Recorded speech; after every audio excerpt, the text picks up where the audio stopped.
Hey guys, welcome back to my channel. Today I'm going to be reading Chapter 11, I Set Myself on Fire, starting on page 198. Don't forget the timestamps are down below and I only post on Mondays, Wednesdays, and Fridays. Also, sorry about the background noise, it's just my mom cleaning. I didn't dare call after her, but I didn't like the idea of her approaching the forge on her own.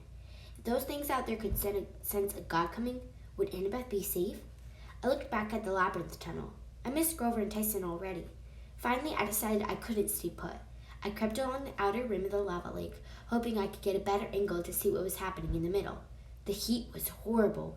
Garen's ranch had been a winter wonderland compared to this. In no time, I was drenched with sweat. My eyes stunk from the smoke. I moved along, trying to keep away from the edge, until I found my way blocked by a cart on metal wheels like the kind they use in mine shafts. I lifted up the tarp and found it was half full of scrap metal.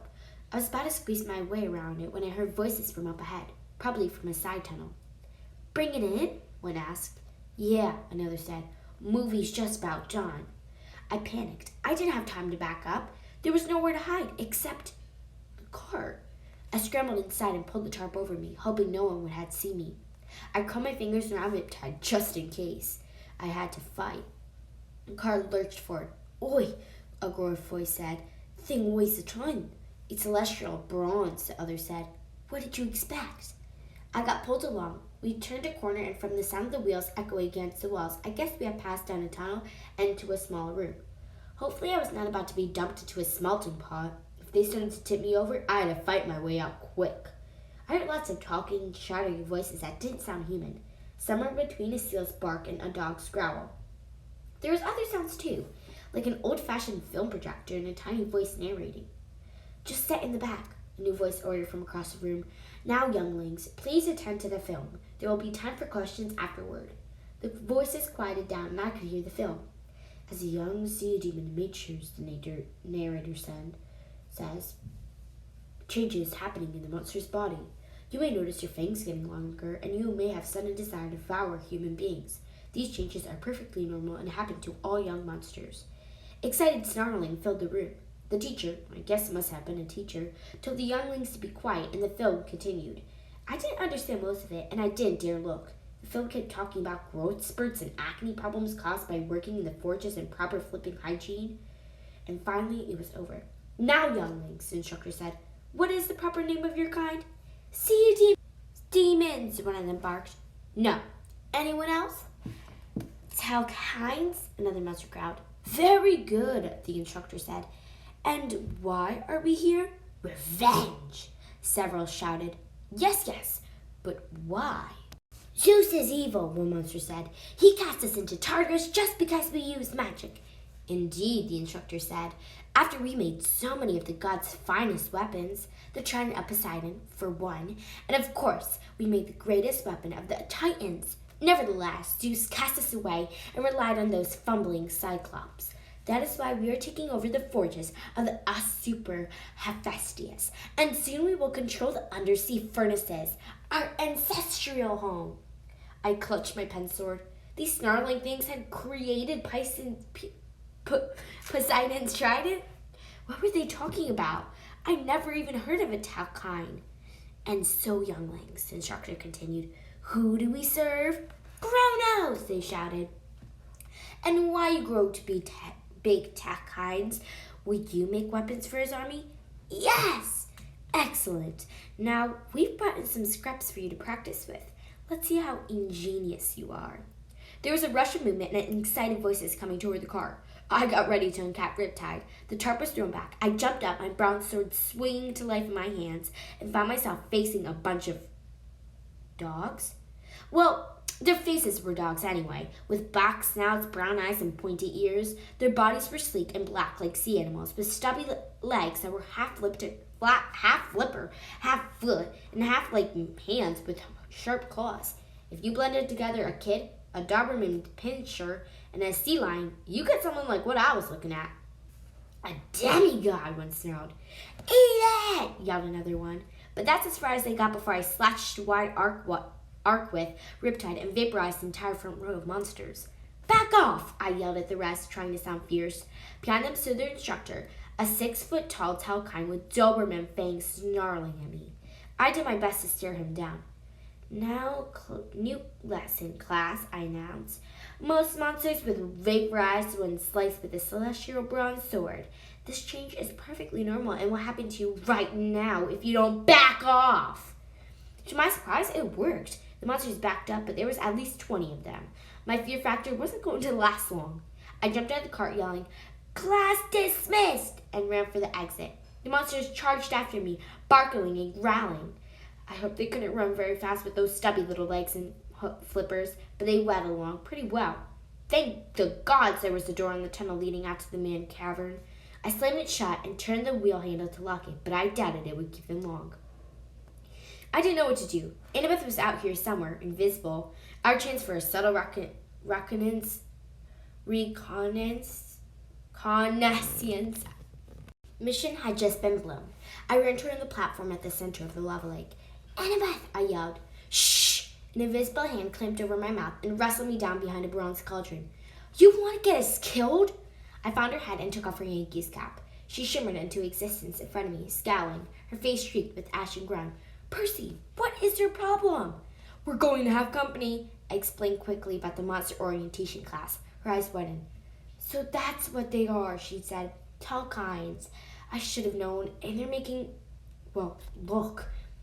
We peeked over the cauldron. In the center of the platform stood 4 sea demons, but these were fully grown, at least 8 feet tall. Their black skin glistened in the fair light as they worked, sparks flying as they took turns hammering over a long piece of glowing hot metal. "The blade is almost complete," one said. "It needs another cooling in blood to fuse the metals." "Aye," a second said. "It shall be even sharper than before." "What is that?" I whispered. Annabeth shook her head. "They keep talking about fusing metals. I wonder they were talking about the greatest Titan weapon," I said. "And they said they made my father's trident." "The Talkines betrayed the gods," Annabeth said. "They're practicing dark magic. I don't know what exactly, but Zeus banished them to Tartarus. With Kronos." She nodded.